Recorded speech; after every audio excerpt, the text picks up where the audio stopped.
ధాన్యం కొనుగోలు చేయడం లేదంటూ ఓ రైతు పురుగుల మందు డబ్బాతో నిరసన తెలిపాడు. ఈ ఘటన జగిత్యాల జిల్లా సారంగపురం మండలం లచ్చక్కపేటలో చోటు చేసుకుంది. 5 రోజులుగా వర్షాలు కురుస్తుండటంతో ధాన్యం మొలకెత్తాయి. అయితే మార్కెట్ సిబ్బంది తమ ధాన్యం కొనుగోలు చేయడం లేదంటూ మల్లయ్య అనే రైతు వాపోయాడు. 30 రోజుల క్రితం ధాన్యం తెచ్చినట్లు తెలిపాడు. ధాన్యం తూకం వేయమని అడిగితే మార్కెట్ సిబ్బంది తనను దూషించారని రైతు ఆవేదన వ్యక్తం చేశారు.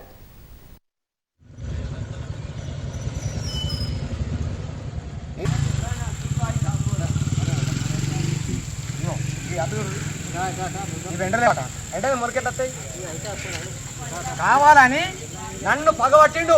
ఇప్పుడు చెప్పట్టు కొడతాను. నన్ను నేను కైకి చేసుకొని ఇలా పొలం కౌలు చేసుకున్నాను. ఇగో చెప్పట్టు కొడతాను సార్. ఇది ఎండ మొలక ఈ అడ్డు మొలకాచిన జోకంటు మొలకాచిన జోకంటు ఇగో రోజులు ఎంతుండు. నేను తావుడే ఈ అడ్డు పోకపోతే తావుడే జోకుతలేడు. నా అడ్డు జోకుతలేడు. ఇప్పటికి 25 రోజులు అవుతుంది. 3 సార్లు తిరమర పోసినాం. ఇగో వీళ్ళ పొలం కౌలు చేస్తున్నాం. ఈ అడ్డు మొలకాచిన జోకంటు మొలకాచిన జోకంటు ఏమంటే నా చెప్పులు పట్టింది. ఇప్పుడు 30 రోజులు అవుతుంది. నేను ఓడియామన్నాడు ఇక్కడికి వచ్చి అంటుండు.